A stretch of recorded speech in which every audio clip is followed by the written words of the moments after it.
We had dominations, we had disappointments, we had home teams barely hanging on, and just more conference madness across the board is another hectic, chaotic, fun, frustrating slate of Saturday hoops, implications for the 2026 draft. Really fun day of basketball. I'm Tyler Metcalf. He's Stephen Gillespie. We're going to break it all down for you next day on the night shift. Let's party.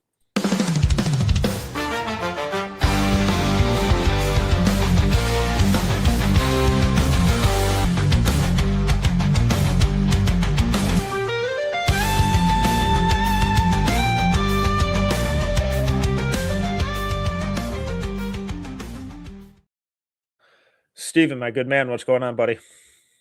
Metcalf, I'm doing awesome. I've had a fun Saturday. I hit my first ever card event with the two oldest earlier today. Ooh. So I got to look at some sports cards, some Pokemon cards, and then I got to follow it up with some awesome basketball, man. How are you holding up? Oh, fantastic. I had a very different day putting together strollers and car seats. But Been there. Have fun.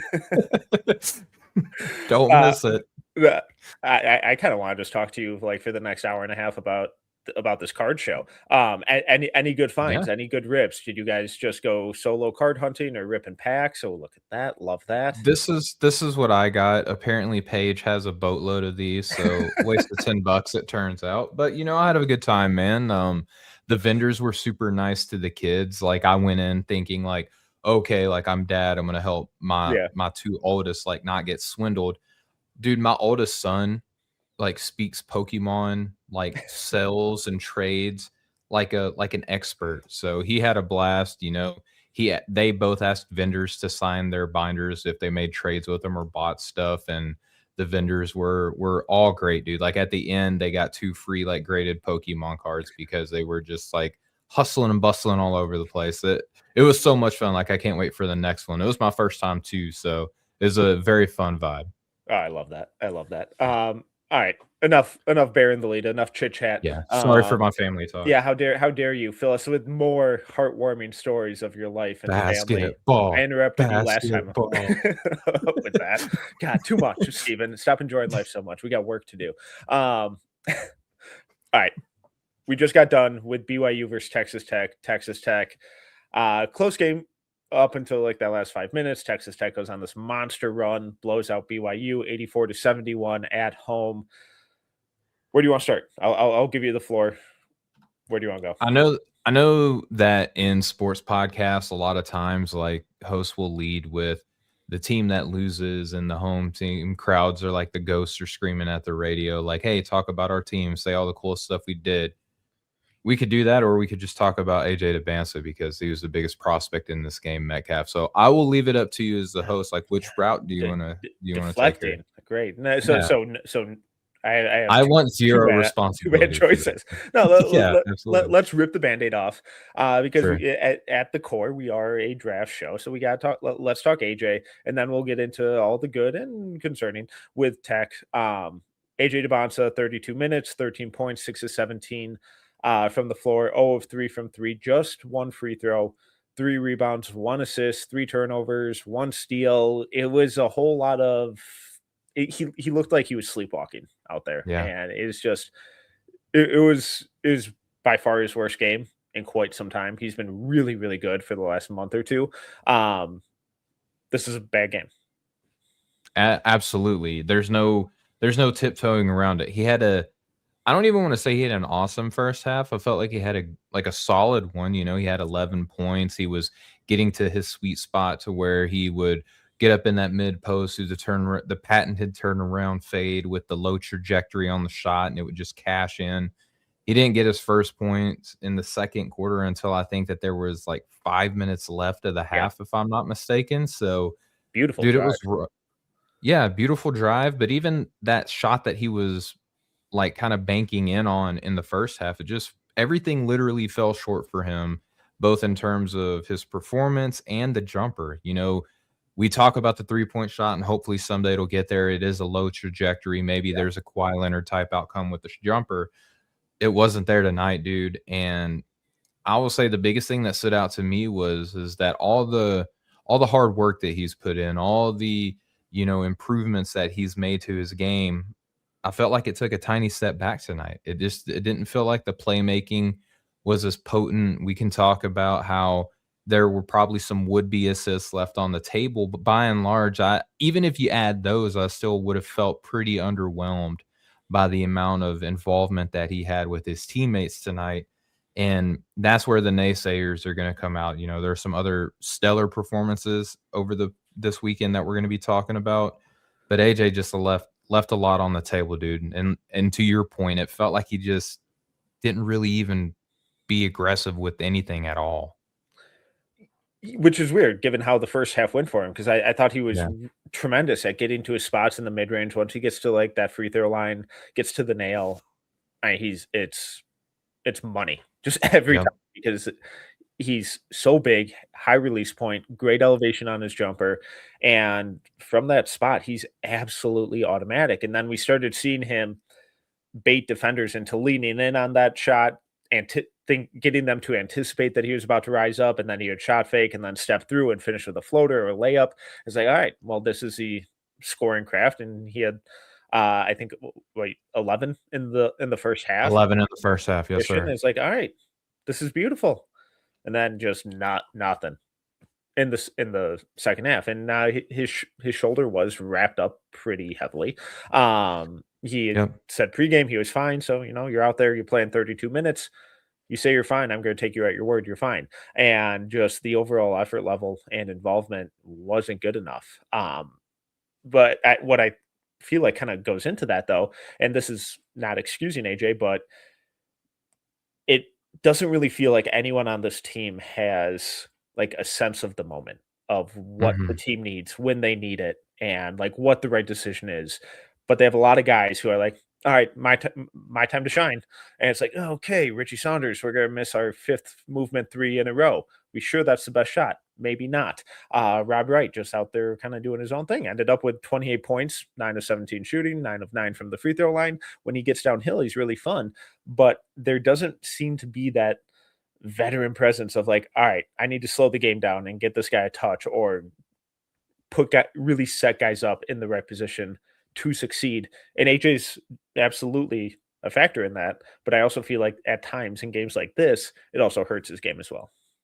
It feels like there's a lack of a change of pace with what they do, you know what I mean? Like, Richie Saunders wanted to get downhill a lot tonight. It felt like if he wasn't getting downhill, he did hit some threes. You know, you and I kind of have this joke behind the scenes to where it feels like I don't know how Richie Saunders is a 40% three-point shooter because every time we watch him play, he's missing a three. I Um, every time. And it's every just time. whenever it matters, it never goes in. Yeah. And then if you look at Rob Wright, we were joking about this before the show. Unless he's pirouetting to the basket and doing somersaults and handstands and backflips to the basket, he'll hit those like no problem at all. But if he's playing off of somebody else and just simply spotting up for others, not so much. That's not his game. So it feels like everybody on this team, unless it's a big man, right? Like every perimeter oriented player on this team, they have to be attacking the basket. There's really no change of pace. There's not a lot of setting up even the pick and roll sets, Metcalf. Again, we were talking about this before the show. Yeah. The pick and roll sets are weird because AJ Dybantsa clearly, or Dybantsa, that's what they were talking about on the commentary today. That's the proper way how to say his name. Which So is I'm going to weird try to given do. how he defended in the second half there. Yeah, emphasis on the D, right? But AJ Dybantsa is on the weak side of these pick and roll actions to where the ball handler is going away from him, which gives AJ's defender more leeway to play off of him, and he's not a really a three-point shooting threat anyway, so all his man has to do is recover and put himself in a position to where he can defend a drive. So the the coaching acumen of Kevin Young is highly praised, but in moments like this, it just feels like, where's the creativity? How are you getting all your different players involved? It just feels like a lot of them kind of do the same thing. And the pick and roll actions with AJ on the weak side, just it's not it, dude. It just feels like a weirdly constructed and just like an offense that's not clicking. It's a bunch of puzzle pieces that aren't fitting together at all. And I know we're saying that about a 16-2 team who just lost their second game of the year. So I'm not saying they're bad, but I still think I still don't get the 11th ranked in the country. I still think they're overrated. I feel like we've said this almost every time we've talked about them on the show. They got a lot of talent, but they Yeah. still feel like they're clicking at like 60% of what they should be. And when it gets into the nitty gritty in games like this, it's kind of a coin flip on if they're going to have anyone take over. Anything else on BYU, or should we pivot a little more positively to the team that actually won? We can pivot here in just a second, but I do wanna acknowledge the official 3rd co-host in the chat, Dirty Dancer, who Brady 3589 says that they don't get a chance to listen to the live show, but we mention Dirty Dancer all the time. He's the OG and the unofficial 3rd co-host, so I just wanted to greet him officially. Yeah, shout out to the chat and viewers and everyone watching live. Really cool to see the numbers on the show continue to grow every week. Yep. You guys rock. All right, Texas Tech, JT Toppin, 27 points, 11 of 18 shooting, 12 rebounds. Another game with 3 threes. Emphasis on the shooting, Yeah, right? I in his last 2 games, he's made 6 threes. I think in every game before that, he had made 5. So obviously this is real and something we can bank on going forward. 75% Absolutely. three-point shooter incoming. Lawan Watts, 20 points, 8 rebounds, 2 assists, 4 turnovers. Christian Anderson, 22 points, 6 of 14 shooting, 4 rebounds, 7 assists, 2 turnovers. What stood out? A lot. I mean, one, it didn't feel like this this game was not, like, the most aesthetically pleasing. No. So seeing some of these numbers is like, "Really? They did this?" You It's know like, what I mean? Like, where did that come from? I don't remember any of those. I'm a big Lawan Watts guy, but I don't remember him scoring 20 points, you know what I mean? Like, even when he smoked that fast break layup, I mentioned in the chat, I was like, "That might have been the worst smoked layup It I've ever it seen in my it was entire life." tough. It looked like he was trying to hit the top of the stadium on that layup. It was insane. But there were moments where he's hitting these ridiculous contested threes, like people all up in his airspace hitting these last second heave shots. He was doing that. Of course, he rebounds. He's a big body guy. He's going to attack the glass. He made some connective reads. He had the slick little wraparound bounce pass to JT Toppin in Yeah. the paint where he was able to flush it down. So a lot of good moments from Lawan Watts, but I want to go with Christian Anderson because there's a lot of churn. There's a lot of talk about the guards in this class. You and Rucker did a podcast about it. There's a lot of written pieces over at NoCeilingsNBA.com that are chronicling this. I feel like I'm starting to feel like Nathan in a sense to where I'm seeing a lot more of things that I like from him. I wish there was more drive and attack. There was a little bit of that today, but not a lot. There was a lot of pull-up three-point shots, hitting threes off of the bounce, which I feel like is important if you're going to be a smaller guard in the NBA. You need to be able to hit shots like that. And then I didn't feel the 7 assists. Am I crazy for No. saying that? Yeah, so weird performance. Obviously, he did really, really well, but kinda like, where are you at with him, man? Ah, I like him. I do. I like him in the But 20s. I like him in the 20s. I like him as a shooter. I like that he can play a little on ball, a little off ball. I think he's a really good passer. I don't know if he can be like a full-time, big-time starting NBA point guard consistently. In certain contexts, certainly, but as like that's a really, really hard position to play in the NBA and a really, really high threshold to break into. And I don't think he has the physical tools or the aggressiveness or the creativity from a playmaking perspective to really hit that, at least consistently enough to warrant being a top 10 pick like our guy Nathan Grubel has him at. I think yeah, it's just a little too rich. He's a really smart passer, really good shooter, but all of the good things that come from his production typically come from advantages that are created for him, not ones that he's creating for himself or for others. Like the 7 assists, all of those came in a two-man game. Like he runs a really nice pick and roll. He's super lethal out of that because he's a really good shooter. The chemistry between him and JT Toppin, it rocks. But it's you almost awesome. never see him like manipulating weak side defenders or passing guys open or anticipating stuff. It's all really condensed. kind of a narrow playmaking vision. Like if you go back to like the old school Madden games, and it's like Peyton Manning's passing vision window is like the entire Yep. field, and then you get someone else and it's like this much more well-defined sliver. That's what Christian Anderson is. At least that's what I continue to see out of him with his playmaking, and what he does out of that. So I really like him. He's really skilled. He's an awesome shooter. We have 2 years now of him being very efficient and effective in an off-ball role, in a non-ball role. I just think the ceiling and the ultimate outcome of what he could be in the NBA is a lot lower than what his numbers in college suggest. It was kind of a roller coaster kind of viewing experience for me because early on in the game, he was connecting, he was really putting his stamp on the game. Then he kind of faded in and out. And that's essentially the Christian Anderson experience that I have had so far. Even the Duke game, right? You know, he closed on an absolute heater. He was critical, Mhm. vital for the Raiders being able to beat Duke, but he was pretty much an absentee the entire first half. So I just wish that there was more consistency with that with him, but I will say that even though I'm not, like, overly impressed, he is working his way up my board for me. Like, I think the gap between him and LeBaron Philon is a lot slimmer than, say, LeBaron Philon to Mikal Brown I or I have Darius them back to Acup back. and stuff. Yeah. At like late teens back to back. I think both those guys do a lot of things really similar because like Phylon too. I think the playmaking with him is really similar to Anderson's, where he's Yeah. not this overly dynamic or manipulative playmaker, but he makes the right read. He's an accurate passer, and he makes a simple play. It's like at a base minimum, it's like, all right, cool. That's enough from a passing perspective. But to be a starting point guard, you have to be a little more of a playmaker and have a little more creativity, and I just haven't been getting that from really either of these guys. Sorry to cut you off. No, you're good, man. I feel you. And I, again, good performance by him. He was 4 of 10 from deep, which Yeah, means that he was he's an what awesome shooter.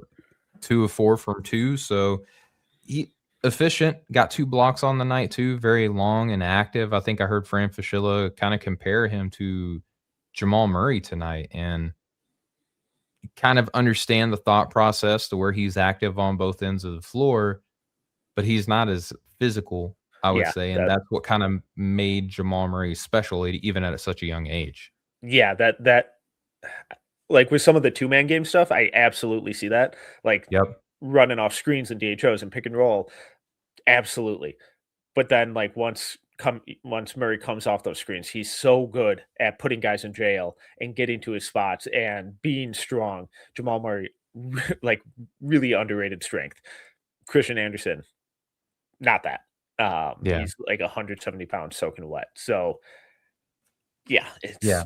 it's bizarre. And I It's love bizarre. Fran. I love Fran, and he Yeah. did force me to look at him in a different light tonight, and I do feel like that's kinda helping me kinda be a little bit more positive with him. Um, in a very strong game tonight, but again, Mhm. a lot of the in and out stuff with him has just kind of been prevalent. I wanna ask you this, Metcalf, a 27 point, 12 rebound, 3 stock game from JT Toppin, is he moving you at all? Or is it just kinda more of the same? The three-point shot's kind of, "Huh?" Like, "Huh? Huh?" No, it's not. Okay. Especially that one they banked in. They begged him to shoot one too. He was like, "Ah, fine. Fine, I'll shoot it. Leave me alone." Yeah, I know Texas Tech fans have to be losing their minds because it's like we just smoked BYU at home, and you guys are sound so negative. And my negativity or skepticism is coming from an NBA draft perspective. From a college basketball standpoint, Just here to Christian keep you Anderson grounded, is guys. one Come of on. the best point guards in the country right now. JT Toppin, one of the best bigs in the country right now. I think Texas Tech has a legit shot to make a very real Final Four They're run. awesome. From a draft perspective, I just can't see it with Toppin outside of like a second round flyer. Awesome rebounder. All he does is produce. He's super reliant on those post ups where he just turns over his right shoulder for that little left handed baby hook. Yep. Defensive hands and the defense keep getting better, but The They made a passing at big deal to point out I'm sorry yeah. to cut you off, No, but you're they made good. a big deal to point Yeah. out that he spun a different direction tonight, you know what I mean? So, like, I don't know if they're doing that in college. It's kind of Yeah, it's I don't know what his go-to move is. I don't know what his elite skill as a role player in the NBA is. Maybe it's rebounding, but at his size, is that energy, enough? hustle, yeah. I don't know, man, like, energy is a skill, and, like, you can see guys like Hugo Gonzalez, Brooke Barnhizer, getting playing time for Yeah, but those teams, guys like, are even wings and can like pick up full court and do all that kind of stuff.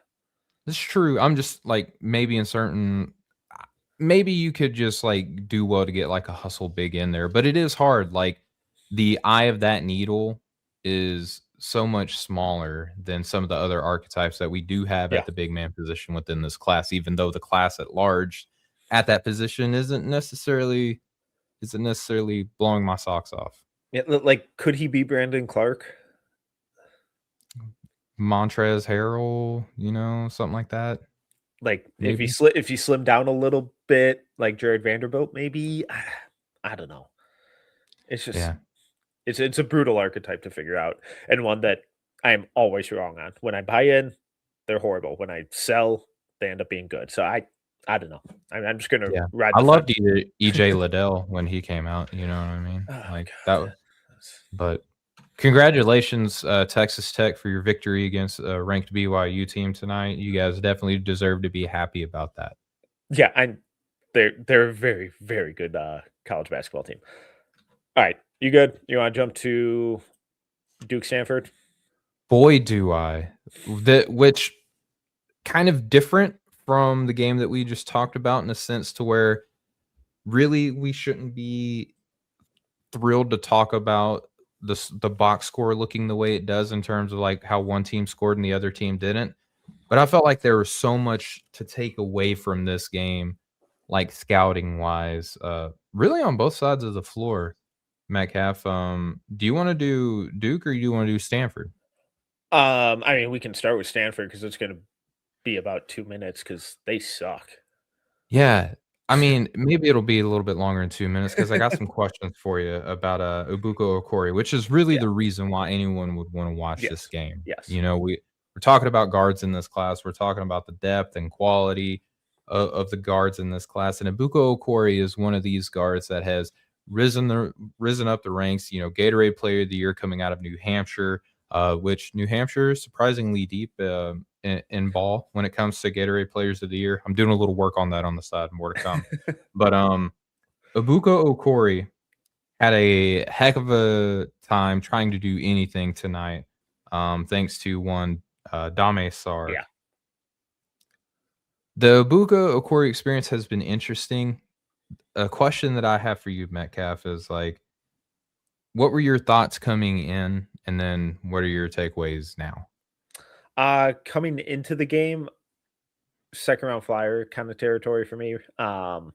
Really fun, athletic spark plug scoring guard. I think I like the playmaking. It's kind of hard to tell given the team context. Um, You're on because to my next point. Yeah, because let's it's like go. I like we get flashes of it sometimes, but the consistency isn't always there. But it's the consistency not always there because he has to go get buckets because no one else on this team can. Um,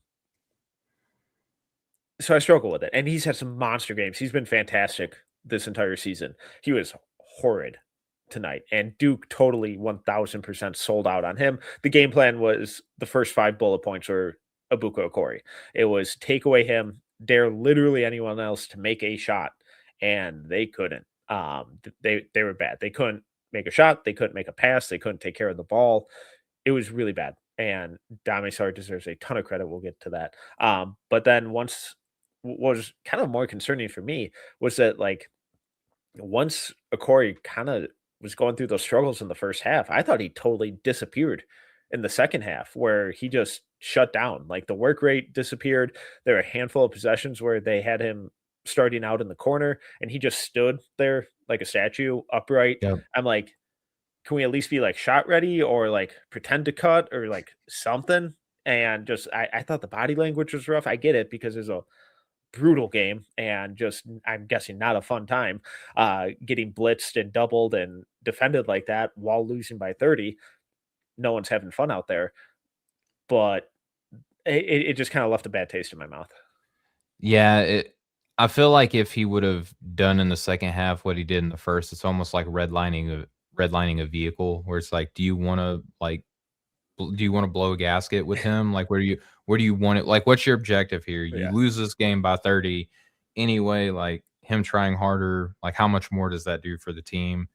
I'm like you though. I wish that I would have seen more activity, go down swinging, blaze of glory, all that fun stuff. I mean, 9 points on 3 of 9 shooting, 1 of 5 from deep. He had 4 turnovers to just 1 assist, 3 stalks on the night.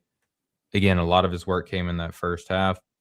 I was texting Nathan tonight about him and Tyler Tanner, and we were having a conversation of one of these two, if one of these two can show that they could shoot off the bounce reliably, like, that's gonna be kinda like the deciding edge. But I mentioned this, like, I know that Tyler Tanner can run an organized offense. I'm not 100% certain that Ubuka or Corey can. Hmm. And if he's just a, what, 6'1", 6'2" scoring guard, that I don't know if he can reliably run pick and roll sets and is gonna get picked on defensively. These kind of questions are starting to creep into my head now once Stanford is going against these, like, level of ACC schools. Yeah. Duke is huge. They're a juggernaut. They're just a winning machine. I think that But that's who he's going to face at the next level. I know, but who is he gonna he's gonna have pros around him, at that level as well. And not I'm genuinely not trying to, like, take shots at, like, any individual person on Stanford, but, like, come on, anyone who watched, you saw exactly what I'm saying. Yeah. I wanna see Ibuka in a situation kinda similar to that of Tyler Tanner. Like, Vanderbilt's probably gonna need at least one guard, with Duke Miles. We'll see with Tyler Tanner. Like, let's airdrop him in there, and I know that you had mentioned another school as well. Like, I wanna see this dude in a fair context, and I just feel like we're not getting it. Yeah, it'll be really fascinating. You could tell me that he declares this year. I don't think it'd necessarily be the right choice, but I'm not his advisor. I'm not in his camp. You could tell me he stays at Stanford to run the show and have it be his team again next year. You could tell me he transfers. Nothing would really surprise me. But and like I wish we could just airdrop him into UNC right now. And this is like what 2 3 days after he had just a monster game against UNC. So a little bit of this is spur of the moment reactionary stuff. But That's what we do. It's Saturday night. It's exactly, we're late. having fun. We Yeah. get reckless. You can't hold us accountable. Um, I'm old. I shouldn't be up at this time of the night. but like he was that bad, and it wasn't good. Yeah, Yeah. it just the whole experience left a really bad taste in my mouth. And it's like if you're gonna shoot 33%, that's fine. Take more than 9 shots. Like, what are we doing? Just go out swinging. Some of the shots that he took, though, were ridiculous, like, especially in the first. There was one where he was on the what would it be? Like, the offense's left block, and he has a defender inside Oh, of him, yeah, obviously, like, between him and the basket. He somehow, like, falls backwards, goes up underneath the arm of his man, and still lays it in. And it's like, that was 2 of your 9 points, and you had to do some crazy, like, circus shot to get that shot off. Like, he had to is this the hardest he's ever had to work to get points yeah. before? This season, absolutely. Yeah, I would say, like, this is a good, like, learning opportunity for him, like, good, moment for him to reflect on and go back and watch the film. Like, a lot of people will say, "Yeah, throw this film away." Like, Mhm. no, this is gonna No, be what you are gonna have to focus on moving forward, like, this season and moving on, because, this might be a good time to shift unless you wanna talk about any yeah, other Stanford no. Cardinal. But yeah, he got clamped up by, your boy Dame.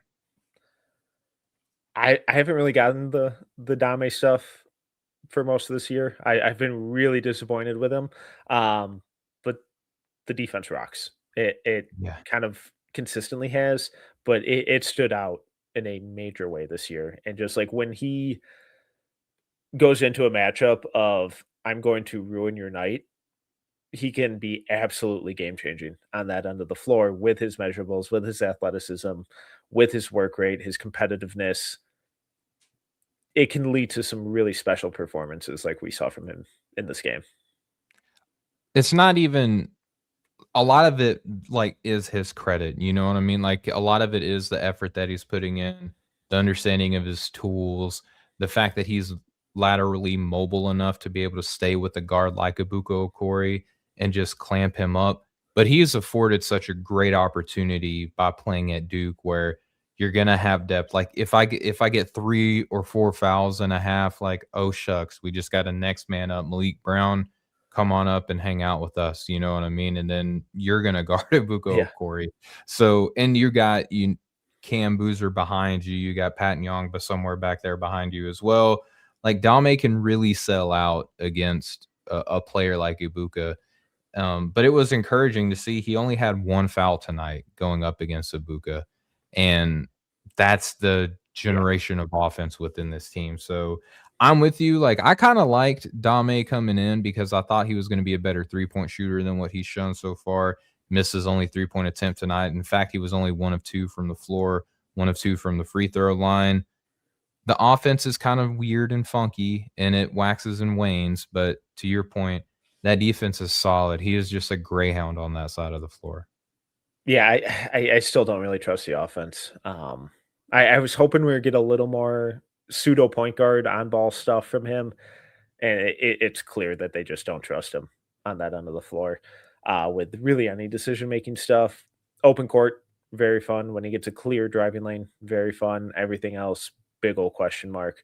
Um, He had a great dunk tonight too, yeah, excuse me, but from when very good. Cam, like, handed him off the ball, did, like, the Gortat screen, but on 2 dudes, and Dame was able to attack the basket and throw down a nasty dunk. He's very fun whenever he can get downhill, but Duke is not the system for him to flourish offensively. Do you think he's for sure this year guy?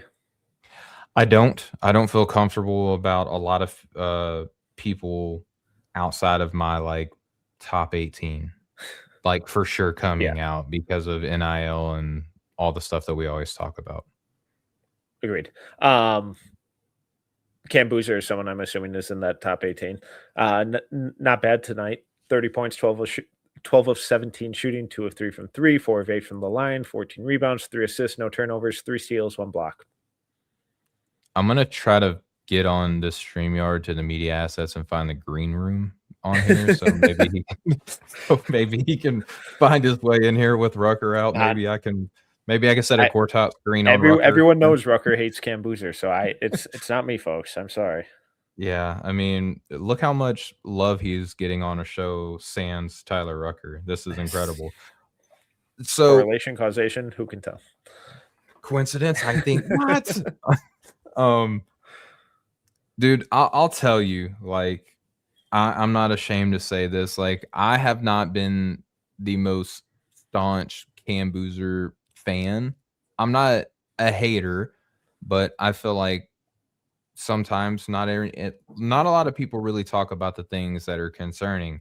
And believe it or not, there were still some concerning things tonight, such as like his at rim defense. There were a few possessions where he got blown by and scored on, right? Yeah. But I will say, for as realistic as I feel like I am with his performance lately, he blew me away tonight, dude. The stuff that he was doing from the perimeter, the driving and attacking, we talked about this in group chat too, but the footwork and the kind of offhand stuff that he's doing with his game is insane. He's uh Boozer only 50% from the line tonight. Those are a day Mara numbers, absolutely. Um, but Cam just did so much from the perimeter tonight. You can say that it's because he went up against Stanford, and I might agree with you a little bit, but he still went out there and did some pretty impressive things from the outside, not just shooting, but driving and attacking, passing people open. That's the type of stuff that I would love to see more often and more frequently from him. But it was just a remarkable performance. We got to see all the traditionally great Cam Boozer things, attacking the glass, setting screens, sealing teammates open, all of that. But we got to see some more modernized scoring from him on the perimeter. And I always like I've been saying, dude, an aggressive cam boozer is a fun cam boozer. I want to see this more often. Yeah, I like that he didn't just resort to bully ball stuff because he very easily could have and just overpowered everyone on the Stanford team. There's certainly Yep. plenty of that. He didn't shy away from doing that, but we also got a lot more finishing craft and euros and step throughs and pivots and finishing with both hands at different angles. And these are the type of games where he really needs to explore and expand and experiment with that type of finishing package because 30 points is awesome, but how you get to those points, it does matter. From a college basketball standpoint and just winning a game perspective, obviously not, but an ultimate translation to the NBA and skill development and role development and just overall impact, it does matter. And these are the perfect opportunities to explore those boundaries of what you can and can't do and what you still need to work on, or, start to sprinkle in some stuff into the tape of, no, I have this stuff in my bag. I can get to this kind of stuff. I just don't always do it, but it's there. You just aren't seeing it all the time. And I think that's kind of what we got more of from Boozer tonight. So seeing him implement more of that agility stuff, the really good floor spacing, attacking closeouts, and being aggressive and dynamic against the rotating defensive coverages is important. The shooting still is just weird to me. I think he's really good when he's on platform. The movement stuff, off balance. I'm not sure it's ever going to be there. I'm not sure it really needs to. But he's just so methodically efficient that it's just constantly dominant. I was glad just to see him experiment with some of the step back stuff tonight as well. Like, it's okay to show people that you still have areas to improve, but that you're willing to go out there and do them. Yeah. Sometimes I feel like a lot of prospects will go into kind of like stock preservation mode. I think Caleb Wilson attempted his first 3-pointer of the year tonight, and it was in a desperation moment towards the end of the game. I would rather see that you have a little bit of work to do, you know what I mean, as opposed to kind of wonder and assume that you can't do something. So it was good to see Cam be able to do that. And again, to the point of how you get the points, he did get a little bit of a whistle. He had 8 free throw attempts, Mhm. but only 4 of his 30 points came from the free throw line. So to me, that's like, okay, I'm able to bully ball a little bit, but again, the attacking from the perimeter, just the variety and the number of ways he was able to get his points tonight was just incredible. Where you are with the defense? It's interesting, like I mentioned, the at rim stuff, it leaves a lot to be desired, I'm not gonna lie, Yeah. because he's not particularly bursty or poppy or anything like that, so there's not gonna be any, like, recovery stuff to him, in my opinion, so he has to be like one of these, like, sound help side defenders, to get the most out of him. And this gets into an interesting conversation that I've been hearing on the lines is like offensively, he is a kind of 4 or 5 tweener, but defensively, he's probably going to be best at the 4. So what does that do for you and your defensive construct? And then how do you get the best out of him offensively based off of that defense?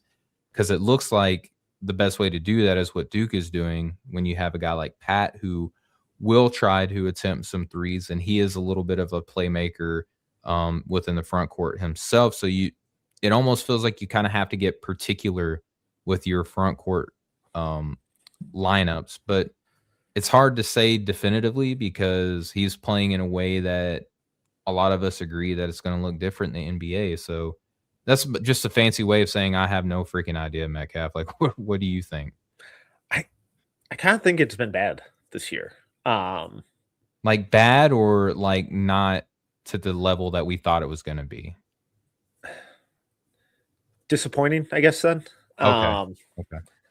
Disappointing with flashes of bad.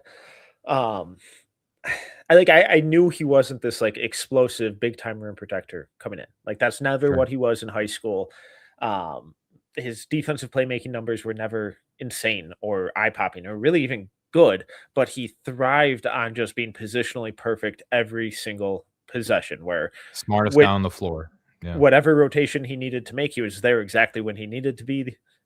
No sooner, no later. The verticality, the strength, the just making life difficult at the rim was enough. But that was high school. Now we're in college, and he's still doing some of that stuff, but the lateral agility feels way worse than it did in high school.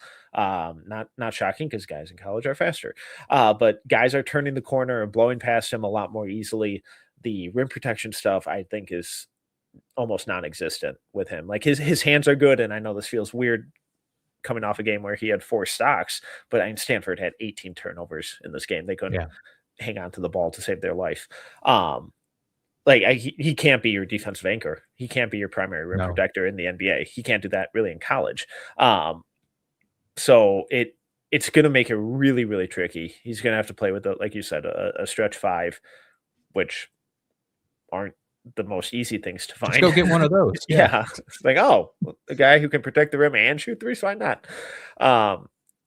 So it's almost like, does he need to slim down and almost lose like It's an interesting question. 15 to 20 pounds to improve that lateral agility a little bit, get a little lighter on his feet. But then if he does that, what does that do to his rebounding and his scoring game and all that kind of stuff where that insane strength gives him such an advantage? It's a really tricky and perplexing outcome. But like even tonight or today, I thought there was some defensive stuff where it's like, man, what are you doing? And I don't think Duke's doing him any favors by just camping him out in the paint a lot. Where it's a tough schematic thing to kind of judge his defense. But are they doing that because they don't wanna put him out in space and have him shift and recover a lot, you know? So, there could be a little bit of preemptive damage control in Yeah. that manner, so I don't know, it's interesting, like, I think he's smart and I think he's capable. Oh yeah. I do always feel weird projecting a guy defensively at his position who is generally gonna get more steals than blocks, you know, like, especially at this level. It's interesting. I like the offense. The offense has grown on me a lot.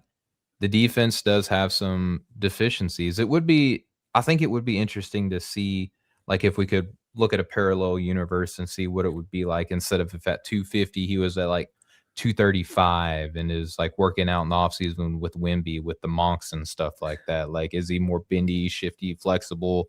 And that leads to him being able to recover more. Like, I don't know, but I don't know. I wanna see more on the defensive end. I'm just happy that we're getting more versatility with the offensive end. Yeah. And still, we have to say this, one of the youngest guys in this class, he's breaking every analytical model. There's still upside with him, all the things that we have to say. But you're right to point out though that there are still deficiencies as great as he's looked. Anything else on Duke? Your boy Isaiah Evans dropped 15. How are we feeling? It's fine. A really tough layup in the Yeah. paint area, no Yeah. calls He too. made some Yeah. nice cuts. It's fine. Yeah. I like that he's scoring double digits again. That and not shooting sub 30%. That's a fun development. I like that. Yeah. All Or how right. are we feeling, I'm sorry, just, No, draft go ahead. stock wise real quick before we close the book on him. Still same range? 20s, 20s? Okay, late yeah, how about 20s, that? fringe first. Okay. If you're gonna be a lethal shooter, I need you to be a lethal shooter, and so far he hasn't been. So it's It's a tough. weird ask on your part. I, I have high standards, Steven. Sorry. Not leaving room for potential. Got it. Alright, moving on, moving on. Where do you want to head to? Let's head to, your neck of the woods. Minnesota, faced off against Oh, all the right. Illinois, Fighting Illini. Interesting game. I don't think that this was the best performance from one Keaton Wagler, No. but I was still impressed because I feel like every game he finds a way to be effective. Yeah. Um, Tonight, the biggest area of effectiveness from him was just being a floor spacer. Yeah. All right. 4 of 8 from 3, 5 of 12 overall. Really struggled in the paint, struggled to get downhill.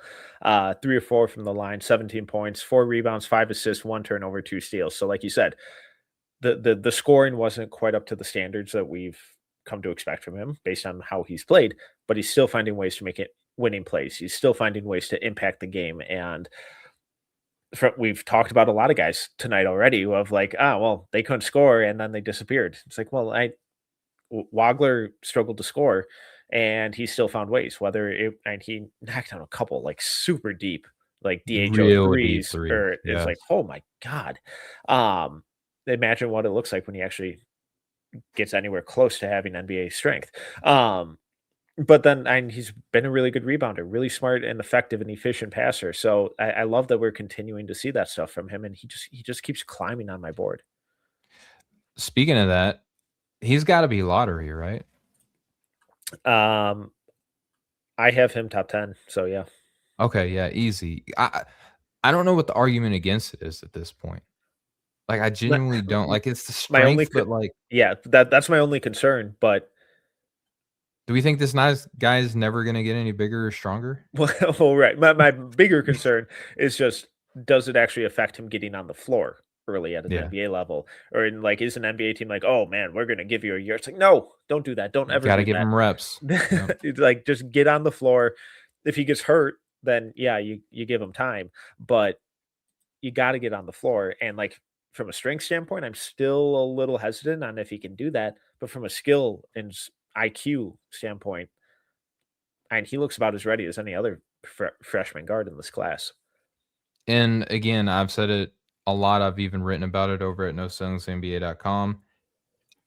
If you're worried about the strength stuff, and I totally get it, the fact that he can defend point guards already, Yeah, which there's only gonna be so many point guards that are gonna, like, outright physically dominate him, he's gonna have a way to be effective on the defensive side of the floor right off the jump. And then as you get him in your system and he's getting stronger and all of that stuff, figuring out like the physical aspect of the game, then he's gonna offer you even more positional versatility on that side while still being an effective rebounder, which we know that rebounding projects really well to NBA translation. He's got good feel, good passing vision, and the shooting touch is just ridiculous. And now that he's yeah, showing it from NBA range, like, look out, dude. Like, I love that. But Metcalf, I bet you thought that that was going to be the reason I wanted to talk about this game. Minnesota has a couple of guys yeah. They do. who they stood out, and since that's around your neck of the woods, I want to actually start with maybe a lesser known guy, and he didn't really have the most efficient shooting night tonight, but he flashed hard. Isaac Osama, I actually had him as an honorable mention in my sleeper prospects of the week column that dropped today over at NoCellingsNBA.com. I just recently started like really paying attention to him and watching them. He's super fun. Yeah, God, just imagine if you ever read any of my game recaps. Jesus. Uh, no, Watching films. Yes. Yeah. um, no, I need that. He's a guy that has popped every time I go see Minnesota live. Um, for the last 2 years, and even as just a pure freshman last year on a just a brutal team, you could just tell is like, oh man, this guy just gets how to play. He's a good defender. He's a smart passer. He can get downhill, but the game was so fast for him, and the shot wasn't there yet. This year, shot's still not there consistently enough, unfortunately. But the game is slowed down so much, and all of those freshman mistakes that we saw him make last year, they're like completely out of his game. The late game execution is better, the ball security is better, the passing vision is better, the shot selection is better, like just the composure in traffic is better. The on ball defense is really good. He's not a this year guy, but next year or as a senior, if the shot really comes around to a consistent level, I think he has all the tools to be a legitimate NBA guy down the road. I'm not saying all star, but a rotation guy eventually. He just has such a high IQ, really high field player, and he's someone every single time I watch Minnesota, even if he's not putting up big numbers, you can just tell that the kid knows how to play really solid winning basketball. He's tough, man. I mean, why couldn't he be like a Bruce Thornton or a Colin Boswell, a player like that? Once he continues to get more consistent playing time and really start rounding out his game, right? So I liked him a lot. And then Cade Tyson, former He's been Tar awesome this Heel year. dude, he looked great tonight, and he's so strong, and he's got good length, and he's competitive as all get out. I was really impressed by him tonight as well. He had some rebounds that he was going after where they were contested. And Illinois, I don't know if you've ever heard this from watching any of their games, but they are the tallest team in the nation. Did the commentary mention that? They hardly ever talk about that, and I feel like that's such low-hanging fruit, especially for a tall team, like, that's, like, eye level for most of the players, right? That's how low the fruit is. But Cade was just super competitive. I really liked him.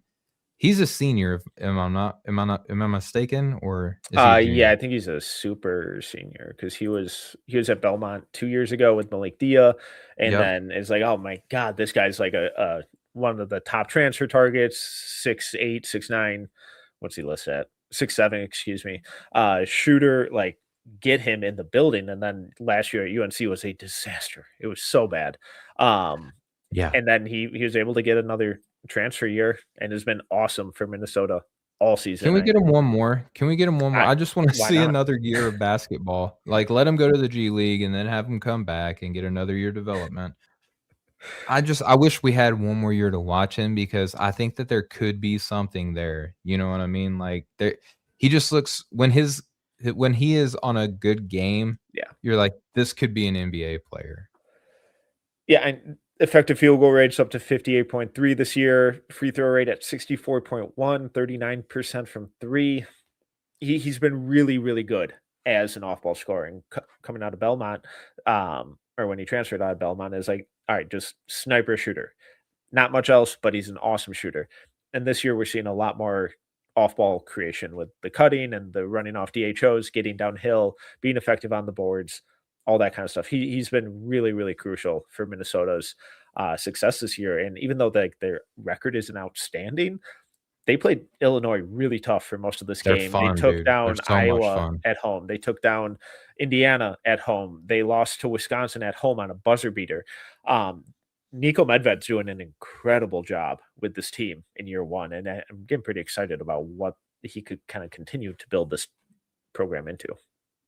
They feel like college basketball's version of the Charlotte Hornets, where it's just like they may not win a whole heck of a lot, but every time you watch them play, you're gonna have a good time. You know, they're such a fun vibes team. The last thing that I wanted to maybe mention on this game is Zvonimir Ivisic had a big game Yeah, coming off the bench. I feel like there's just too much going on with him to where I would be hard pressed that an NBA team isn't gonna give him a shot in some capacity. I don't know if that means that I have him in my top 60 or not, depending on who withdraws and all big caveat for all the usual stuff that we have to say there, but I don't know, there's some games where I just watch him and I'm like, "Man, like, you're super good," and then there's some where I remember the Arkansas Razorback games with him, and it's like, "Ugh, yeah, go ahead and play with brother in Illinois, man, we'll be okay." I when it looks good, like you said, and he say, "Oh, this dude's a top 10 pick." 7'2" guy who can shoot threes at a really high clip, block a ton of shots. He's gonna get a shot at some point. He shot a passing lane today and, like, threw down Yeah. this, like, really funny looking transition dunk where he slammed it down while he was still eye level with the rim and still had to fall quite a bit coming down.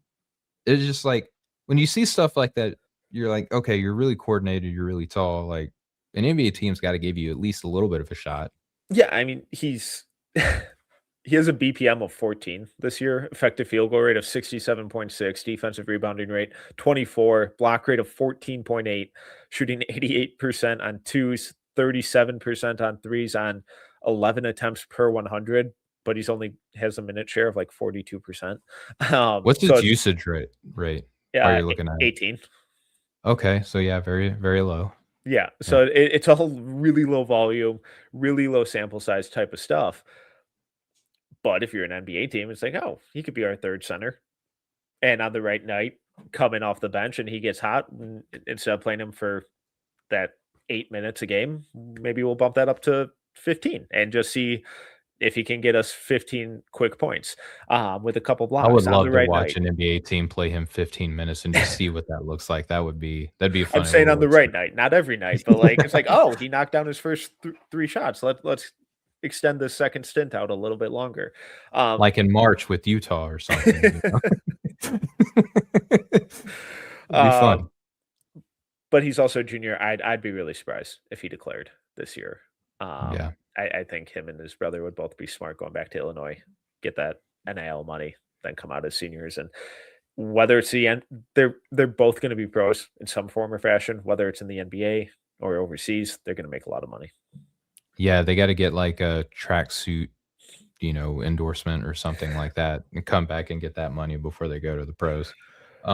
That's all I had for that game, Metcalf. Did Yeah, you where do you want want to go? to I wanna go to Friday night because I don't know if you know this, but, Kansas played Baylor, Did they? and yeah, and I did a tweet as one often does, and I mentioned that this was a great prospect game because between Darren Peterson, Flory Badunga, Tunde Yesufu, and Cam Carr, they all combined for 70% of all the points that were scored That's in fun. that game.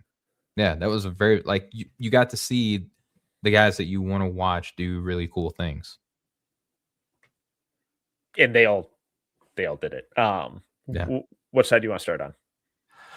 Let's do Tunde Okay. because I feel like this is gonna be kind of one of the more difficult nuts to crack Yeah, because a lot of us really liked him coming in.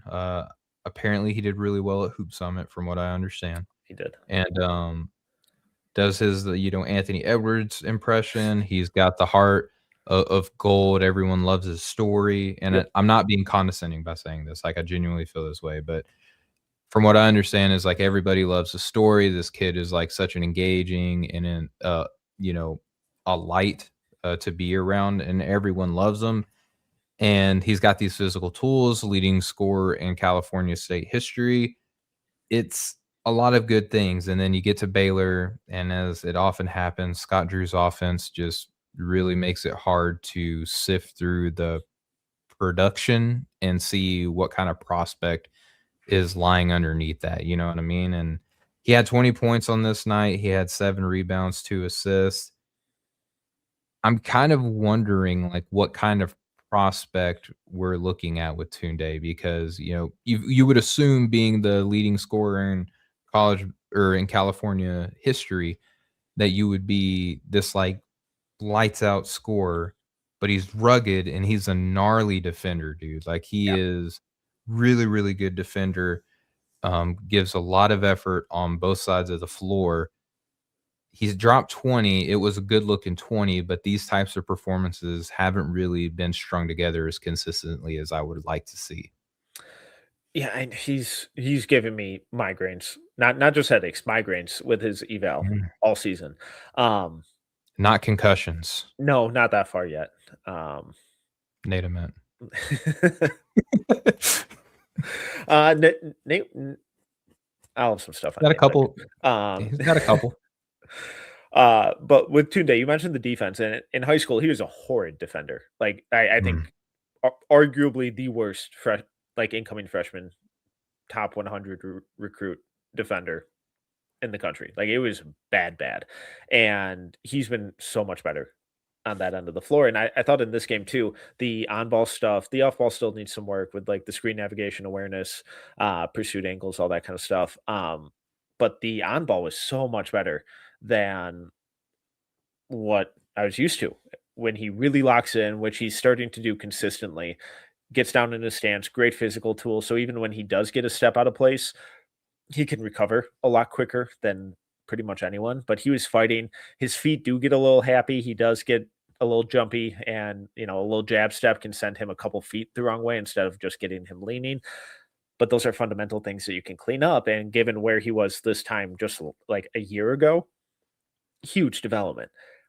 The scoring stuff is so weird though. And like you said, I don't yeah, know what to do anymore with Baylor guards at like because it's perplexing. yeah, He's 31% from 3, 56% from 2, 27.4 free throw rate with someone that athletic.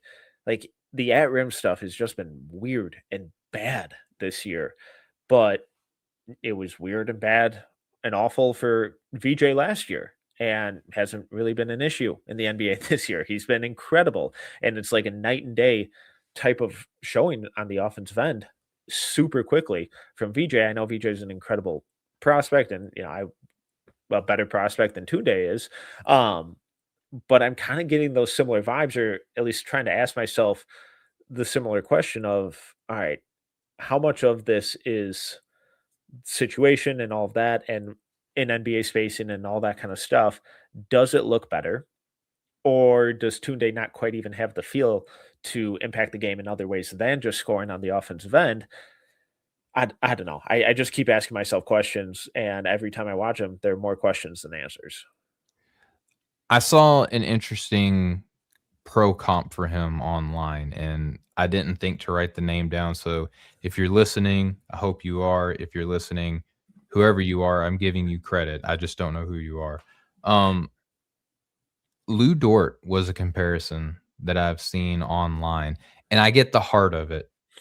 And I almost hate resorting to that because it inherently is gonna put, like, this idea of a ceiling on him, but I don't hate the role.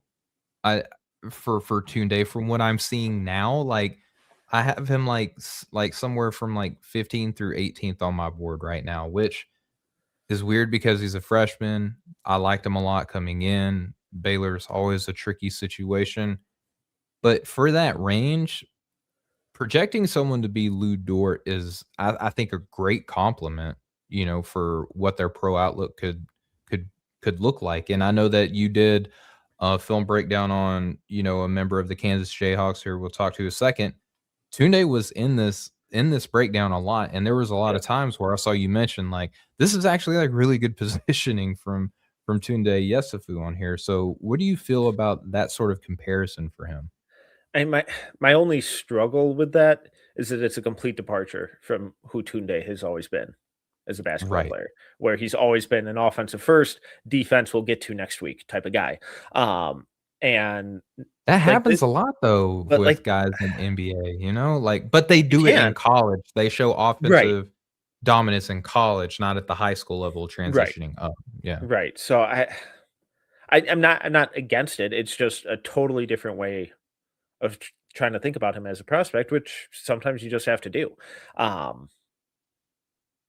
yeah, I hadn't gotten to that point yet because I'm still in the inefficient chucker portion of the eval and comp phase of like, all right, which one of those guys ended up trying to grow into a complementary two-way player, and kind of struggling with that. But Sounds like you would have more fun in like the kick-ass role player role now instead of yeah, like the who's the inefficient shooter that's gonna suck. right. Yeah, Like I and don't like figure that it out. role. I don't like that Yeah. role at all. I much prefer your archetype for Tunde, in terms of success outcomes. Um, but like even in that role, do you think he can really grow into that on the offensive end? Well, I mean, it's simplified, you know what I mean? Like, Yeah, can you shoot? The shooting has been a little bit all over the place, but tonight or not tonight, on, what was it, Friday, he was 3 of 8 from deep, 3 of 4 from the line, so he's shown some efficiency, and it's one of those things too to where I feel like he's athletic enough to where he's, like, trying to still figure things out, but he's really gotta start demonstrating some consistent feel because a lot of it right now yeah, is it's so much tools. yeah, and that shows up in the like 10.7 assist rate. Yeah. That's bad and bordering on almost catastrophic. It's really frustrating, and I don't know what to do with it. 14th percentile pick and roll scoring. When you add in the passes, it jumps up to the 27th, but it's also 6th percentile in frequency. So it's It's still only in the 27th right. percentile despite a 11th Improvements. percentile jump. But like also at the same point, like he's kind of buying into that low maintenance off ball role. He only has 13 possessions in isolation this year. So it's not like he's out there just chucking stuff. I don't know. But then He's it good. brings up the team construct and, like, role and stuff like this. It's so weird. It's convoluted, and I hate it. Yeah. And just real quick before, um, we had our hand wringing over the James Najee stuff. Man, he's been bad. The process is still right. Correct. I Yeah. think our fury is still warranted. But It's completely irrelevant that James Najee is bad because I still hate the fact that, like, people who were drafted are going to college basketball. yeah, but maybe this is like a sign for college coaches to be like, hey, maybe we shouldn't do this. Um, do you want to talk Cam Carr or go to Kansas?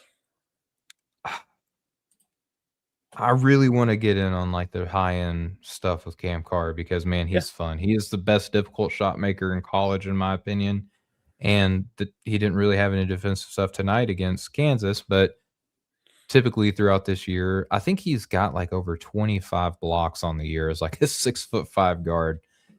It's crazy insane. Baylor needs an organizer. Can we try to see if Abeko Corey could do No, something on Baylor? there we go. Now we're talking. The problem is Yeah. both these guys are gone, unless we're doing the midseason acquisition stuff, which why not? Let's get a trade Pick 'em deadline pick in 'em college up. basketball. Yeah. Like, can we cut him and then re-sign him if he clears waivers? Like, let's do that. He was fun, but, all right, I think we buried the lead, Metcalf. Kansas has this kid named, Darren Peterson, who a lot of people are mad about. He did only play 23 minutes, during this game and this victory, so I don't know how you can trust him as a teammate. If I was your coach, I would be furious, like, how can I rely on you? I Oh, think wait, yeah. I heard that his team was giving him signals from the stands again to sub himself out. Yeah. Yeah. He did, score 26 points, most on the team, and, had 3 assists, which tied for the second most assists on the team. A steal. He only shot 4 three-pointers to get to 26 points, so if you're looking for some sort of statistical indication that he's starting to feel better coming back from injury, there you go. He's so fucking good. Um, I can swear we're over an hour in. Yeah. I can Go let to one bed, kids. fly It's once a week. 11:30 Eastern. Go to It's past their bed. bedtime. He's insanely good, and like you said, it's only 4 three-point attempts, and the 2 that he made were running off screens. Like, they were movement stuff. Nothing about this 26 points on 13 shots felt forced, felt outside of the offensive context. It was efficient, it was decisive, it was within the offensive flow, and it was whatever he wanted, whenever he wanted. I did a film breakdown over on the No Ceilings YouTube channel. Go check it out. Like, subscribe, all that good stuff. But It was a great video, by the oh, way. thank you. Yeah. I will Venmo you your payment after this. Um, Cha-ching. but I'm like, this is what he looks like when he's healthy. And I know people, myself included, were like, why isn't he ever getting to the rim? Oh, yeah, because his hamstring wasn't 100% and he was still hurt. He got to the rim whenever he wanted today. And even when guys like Tunde or Cam Carr stayed glued to his hip, he did such a good job of stopping on a dime and rising up for a floater, or using that leverage to get low, get into their body, and then spring off the other way for a mid-range pull-up.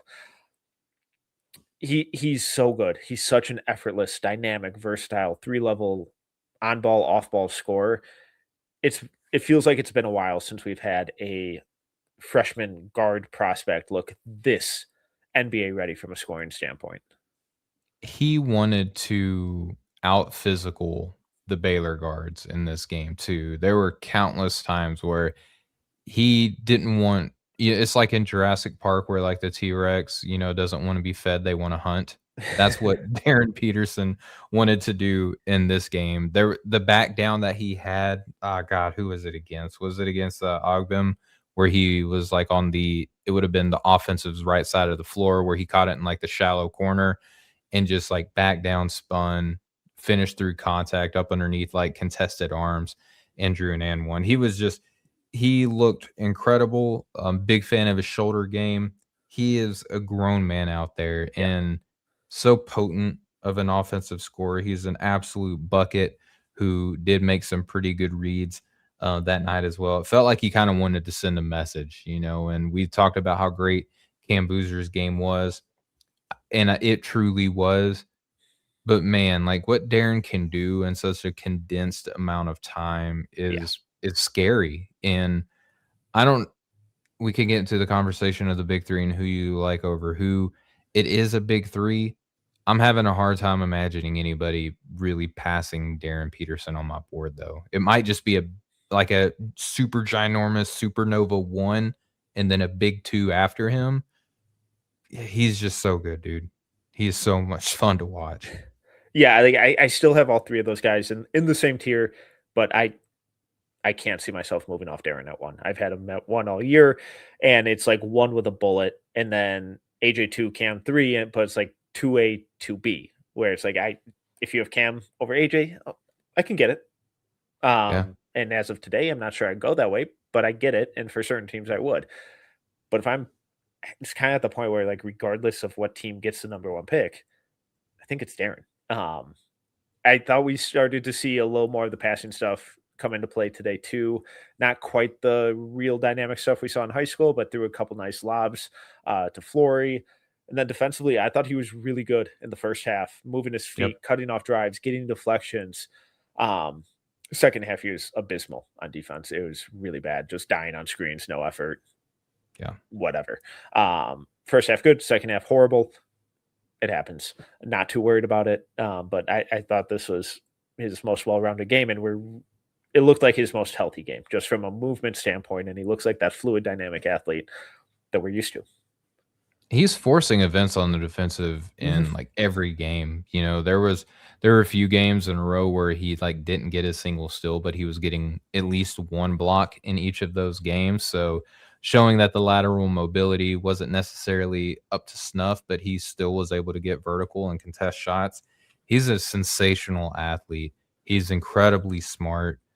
I don't know, like, what aspect of his game I like the most, and I think that's the scary part with him is, like, we just talk about, like, how talented he is, but he's incredibly smart, the way that he can read a defense and have the athleticism at the same time where he's got the body and the mind already at the next level, and he uses them in Yeah. conjunction with one another. He's not one of these dudes that where, he'll figure out how to finish later. He's got freak athleticism. Once the game slows down for him, he'll be able to understand it, or whenever he is understanding the speed, he can pass people open. Like, Darren does all this stuff already, Yeah. and he's still so young and still can get so much better. Like, that's the scary aspect with him at this age. And we can transition real quick if Yeah. you want to, Metcalf, to Flory. Yeah. I have an interesting question for you. What's the gap between Pat Nyongba and Flory Bidunga? Um, I know what big boards will tell me, but let's talk uh, talent. one consistently puts up numbers, and I trust Pat more as a potential floor spacer down the line. I trust him more as a passer. I think Flory's significantly better defender. I think he's a much better rim runner. I think he's a much better athlete. So he does the big man stuff better Yeah. than Pat Nyong'o. Okay. Yeah, that's what I'm seeing. And again, you and Rucker did this great breakdown on why the big man class is underrated. And it may not be like the highest of heights that we've ever seen in terms of like the top tier talent, but there's a lot of depth relative to the talent within this class. Yeah. And I'm starting to think about that because I like Vesar a lot, just like you. But Pat, I'm kind of fading a little bit. I've really tried. I've never Yeah. really gotten it because like the advanced numbers all rock, but man, I just almost never feel them out there. And I love passing coming from a big man. That's why Yeah. I like Vesar a lot on top of like the rebounding and defense and all that other stuff. But Flory, even though that he doesn't necessarily have like the best passing feel, like how many other big men in this class do you want to run a pick and roll with? Oh, well, let me pull up my big board. Yeah. I mean, I'd probably have, and there aren't many. Yeah. Maybe 2, 3. Adimara's up there just because there's like some fun DHO stuff, but he can't really shoot or take anyone off the dribble, so maybe not. And he Uh, clears up a lot of real estate too. Like he's yeah, paving roads for you. and JT Toppin is having a heck of a year, but at the next level, I I like Flory's vertical spacing a lot more. Jane Yeah, because Quaintance Toppin is maybe a post scorer, you right. know? He's more of that short roll type Hmm. of creation. Vasar for sure. He provides both that vertical spacing, that pick and pop stuff. Steinbeck's really good in the short roll. Yeah, Yeah, and Steinbach's a good one. to, Yeah. but to your point, like there aren't many. Yeah. So I have him kinda like early to mid-second. If I'm having Pat, it's one way or the other for me, right? Like, either I gotta start bringing Pat down or I gotta start moving Flory up relative to the other big Yeah. men in this class, and I just wanted to kinda see, like, what your temperature was on that. Yeah, no, I think that's a really, really good one because where do I have? I have Flory at like 42 right now. Don't love it. I have Pat at 28. Don't love it. Yeah. And when you look at overall, 34 and 35 on your board now, like, back to back? I One have of those Flory things? at 14, and now Pat's at 65. No, I'm kidding. But like Other just when you direction there, look yeah. at overall impact, I mean, like Flory's BPM 10.7, effective field goal rate 65.5, rebounding rates of 11 on offense, 19.3 on defense, block rate of 9.6. We're starting to see improved ball skills with like DHO keepers and slashing and some short roll flashes here and there. It's still not to Pat's level, but it's gained significantly better. And then just what he does on the defensive end, where he can move his feet in space, really contest shots. And he had some massive blocks as a help guy and on ball in the Baylor game, where it's like, all right, man, like I, Yeah. I I've always struggled with him. But the more I watch, it's like I really got to start taking you more and more seriously because all you do is kind of keep showing up when they need you. Yeah, to put it this way, Pat had 1 block against Stanford, and, Flory had 5 against Baylor. Feel like one of those is more impressive, you know, kind of a just a little encapsulation. So I don't know. I'm trying to fine tune that range within my big board now. Now that we've got a little bit more film under our belts, And it wouldn't I shock feel me like if I've just been underrating Flory a lot more than what I yeah, probably should be. yeah, and it wouldn't shock me if both of them come back next year. Absolutely. All right. Anything else on this game, or you want to bounce around a little bit? We can bounce around. Do you want to kick it off? Sure. Uh, let's see. I'm gonna go to Kentucky, Tennessee. I thought this was a really interesting game.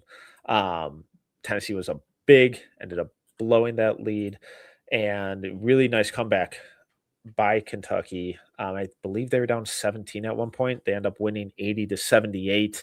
Um, Big takeaways for me though on Kentucky side, Malachi Moreno, the raw numbers, 3 points, 104 shooting, 6 rebounds, 2 assists, 4 blocks.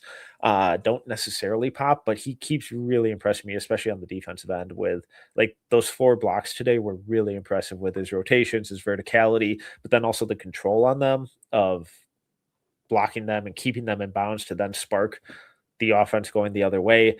Um, there's some fun passing flashes. 2 assists probably is about right, but he made some nice passes to cutters that they fumbled or threw up a brick. So we're starting to see that come around a little more. He just kind of looks lost from a scoring perspective, though, where the really skilled rim runners who do such a good job of roaming those dunker spots and pivoting and repositioning themselves on the interior. I don't really get that from him. Like once he rolls down to the block, he just stays there. So I think that's the next big development in his game. But I'm really loving how quickly the defensive processing and awareness is growing for him.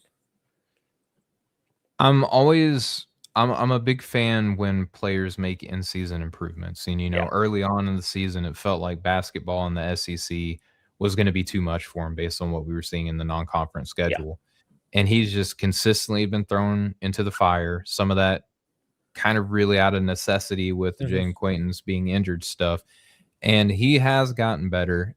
To the things that you're pointing out, the offense is still very much raw to me. yeah, And I know that the freaks in the sheets out there, the stat sheets, that is, there are a lot of people out there who are really high that Malachi Moreno should be a this year prospect.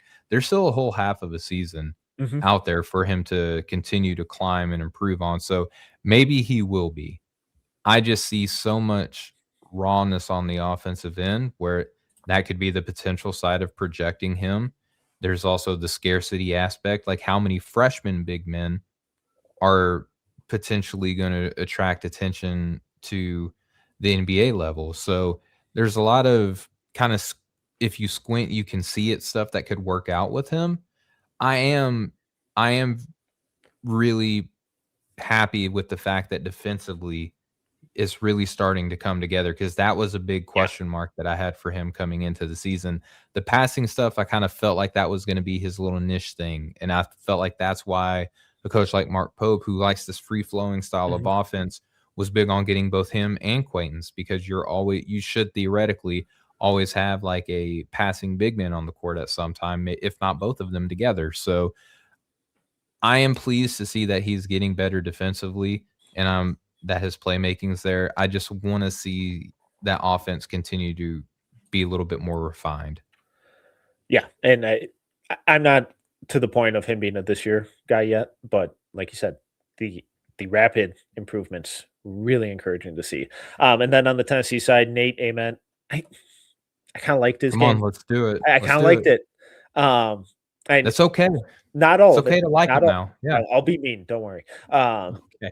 17 points on 4 of 7 shooting, so you know that means he went to the line 8 for 9 times. Awesome. 5 rebounds, 2 assists, 1 turnover, 2 steals. He This felt like his most complete off ball role. I really liked him spotting up. I thought they used him, put him in motion, uh, much better than in the past. And once he and use those off ball screens to put him in positions to get easier buckets, easier looks, more consistently. And then once he got to those spots, he was just a lot more decisive. It wasn't the catch, hold, survey, find all 9 other players on the court, now go. It was catch, go. And that really popped in the early offense and some of the transition stuff too, where he was aggressive. And once he was across half court and getting the ball, it was all right, like defense isn't set. Let's get to the rim. And he was Yeah. much better about that. This felt like the most ethical 9 free throw game he's had. A couple foul grifts here and there, because he can't take it totally out of his system, but he was much more aggressive, a little more physical on that end of the floor. It's good to see. In the half court with the ball, though, he still can't create anything. So that's tough. But this felt like a really good step in the right direction, even though they lost at home. Well, it sounds like his New Year's resolution is working out for him, whatever that is, because this is not the first game that he's really like been producing. Like, truth be told, I need to catch back up on some Native Mint film, and this is like a dirty little habit of mine. Is like, if I feel like I'm kind of out on you, it's going to take me a little bit of time to go back and want to watch film. So Yeah. I need to see box scores look like what they look like tonight for me to be like, okay, is he back? Do I need to go back and watch him? It kind of reminds me of Ousmane Chang whenever he was playing in the NBL, where A little there was bit. a lot of promise with him. It didn't really happen at first. I really needed to go back and look at his film, and then he was a lottery pick. Like, maybe we could see some parallels between him and Zhang in that manner. Hopefully not with like the NBA success, but um yeah, I'm excited to go back and watch, man, because even on the box score, it looks like the things that he struggled with are getting better, and he's still. Can you speak to the playmaking stuff? Because that's always been kind of like one of the bright spots with him, is like the rebounding and the stationary passing. It was fine. It wasn't anything crazy, but just made the simple play. Yeah, still no block in this Yeah. game either, though, even though he's 7 feet tall. Okay, that's good. It's good to know. Any other games you want to get to? No, brother, to be honest with you, like, All it's right. almost midnight here, so, Fair. You gotta go to bed. I'll just rattle off a couple. Cincinnati upset Iowa State. UConn barely hung on against Georgetown. Purdue, God, they almost lost to USC. Florida took down Vandy. That was a fun game. Some I caught fun, a little bit. some fun, some really fun guard stuff there. A lot of questions still across the board on all those players for me, though. But we've had enough. Shout out to the chat. Shout out to everyone tuning in.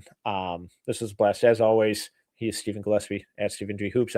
Anything to plug coming up this week? I did my sleepers of the week this upcoming Thursday. I'm gonna have a piece on Amari Allen, and just for Dirty Dancer in the chat who said Iowa State guys get zero coverage. Um, Milan Momcilovic, I saw had like a 30-plus game where all he did was shoot threes, and he was an absolute laser. I still like Killian Torre. I think he's a fun prospect. Really, really high on him. Timon Lipsy, we'll see if the height is a thing for him or not. And Joshua Jefferson, I'm still having a hard time getting to the first round territory with him, but very fun and productive guy. Absolutely. Well, you can find all our stuff, NoCeilingsNBA.com, No Ceilings YouTube. Subscriber growth across all platforms continues to really humble us. You guys are the best. Love you all. Till next week, till next time. He's Stephen Gillespie at Stephen G Hoops. Tyler Metcalf at T Metcalf 11. Everyone, enjoy your night. Have some fun. See ya.